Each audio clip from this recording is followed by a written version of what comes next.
In 1834, St. John Bosco attended high school at Chieri. Though only 19 years old, he had a great thirst for souls and did apostolate with the poor boys in town, trying to get them to go to catechism class. At times, he went around looking for the more unruly ones in their gambling hideouts. He would join them in their games, and when he won, he promised to return their money if they would go to church with him. No wonder he had so many friends. But one time, his companions were drawn away from Mass by a juggler show who saved his best acts for Sunday. In this episode, we'll hear how our young saint challenged the juggler to a contest. If he won, the juggler would have to leave town. The Miracles and Prophecies of St. John Bosco, a project of America Needs Fatima. I'm your host, Matthew Miller.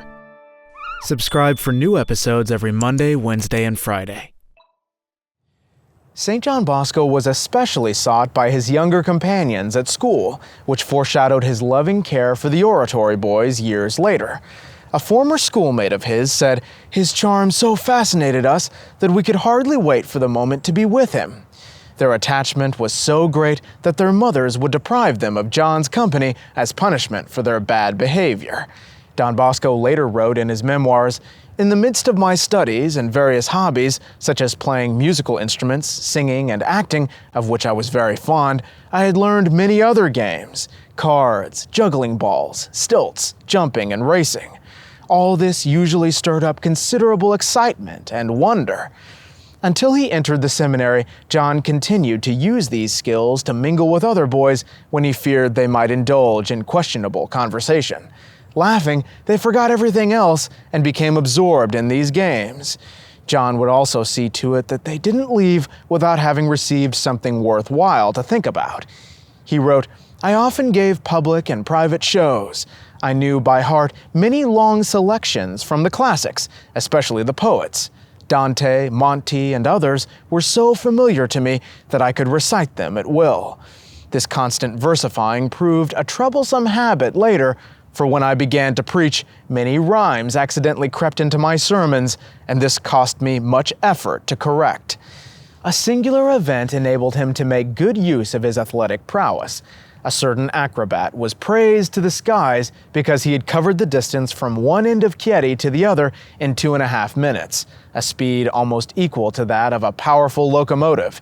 This same man used to save his best acts for Sunday, with the result that many young boys went to see him perform, and only a few followed John to church, which grieved him sorely.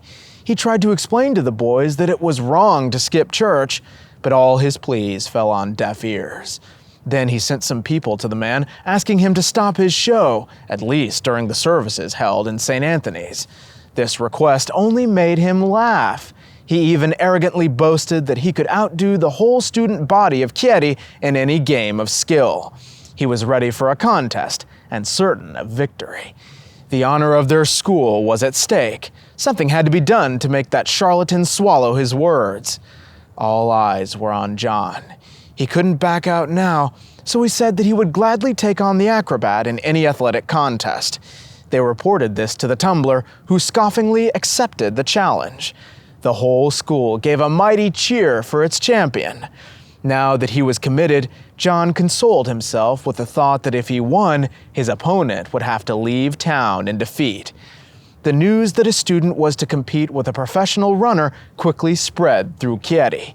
The contest was to be held on Porta Torinese Avenue with 20 lire as the stake. Since John had no money, some of his friends covered the bet. A large crowd from the city gathered, complete with judges for the contest. John removed his jacket. As was his habit in all circumstances of his life, he made the sign of the cross and recommended himself to the Blessed Virgin. The race began, his opponent taking the lead by a few feet, but soon John overtook him, leaving him so far behind that the man had to concede defeat at the halfway mark. "I now challenge you to a jump, and I'll be happy to see you in a ditch and well soaked," said the charlatan. "But this time, the bet will be for 40 lire, and more if you like." John's schoolmates again came to his aid, and the challenge was accepted. Since it was the man's turn to pick a suitable location, he chose a spot near a small bridge, spanning an irrigation ditch. Followed by a mob of boys and men, the contestants went to the designated place. The ditch was wide and full of water. The tumbler jumped first, his leap carrying him so close to the supporting wall that it was impossible to go any further. To avoid falling back into the ditch, he had to hold on to a tree growing near its bank. The onlookers were silent. With bated breath, they waited to see what John would do, for a better jump seemed impossible. At this point, John's other skills came to his aid. He jumped, gripped the top of the wall, and somersaulted over it, landing upright on his feet. A burst of applause greeted him. Disdainfully, the charlatan said, "I'm not giving up. I challenge you to any test of skill at your choice." John accepted the challenge and chose to perform with the magic wand, and this time the stake was raised to 80 lire. John put a hat on one end of the rod, and then he balanced the other end on the palm of his hand. Then, without touching it, he shifted the wand to each finger successively, then to his knuckles, elbow, shoulder, chin, lips, nose, and forehead. Reversing the process, he ended up with the wand on the palm of his hand again.